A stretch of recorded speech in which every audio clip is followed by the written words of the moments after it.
গণভোট নিয়ে বিএনপির ভারপ্রাপ্ত চেয়ারম্যান তারেক রহমানের একটি বক্তব্যের বিকৃত ব্যাখ্যা করে সামাজিক যোগাযোগ মাধ্যমে প্রোপাগান্ডা ছড়াচ্ছে একটি পক্ষ।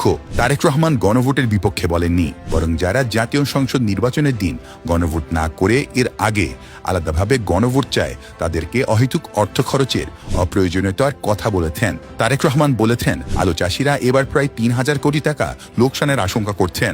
অপরদিকে কয়েকটি দলের আবদার মেটাতে গিয়ে গণভোট করতে হলেও রাষ্ট্রকে প্রায় সমপরিমাণ টাকা গচ্চা দিতে হবে। এই সময় গণভোটের চেয়ে মনে হয় আলুর ন্যায্য মূল্য পাওয়াটা অনেক বেশি গুরুত্বপূর্ণ।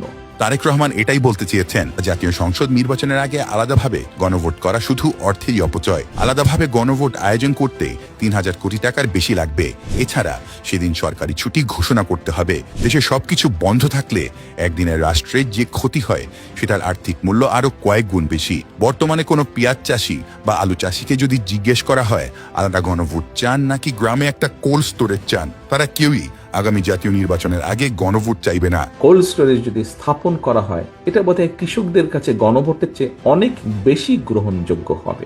ঠিক এই বিষয়টি তুলে ধরেছেন বিএনপির ভারপ্রাপ্ত চেয়ারম্যান।